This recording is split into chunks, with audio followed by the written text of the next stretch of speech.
তো এই যে 3টে লাউ তুলে নিয়েছি, আমাদের এখন একটাই লাগবে, একটা দিয়ে কোপ্তা করব।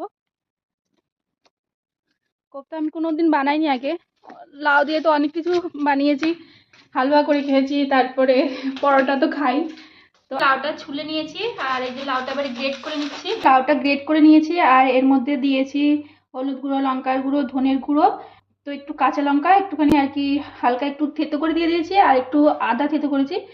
তো একটু দেবো গরম মশলা, একটু গরম মশলা দিয়ে দিলাম। আর এবারে বেসনটা দিয়ে এটা হালকা একটু মাখিয়ে নেব, লবণটা লাস্টে দেবো।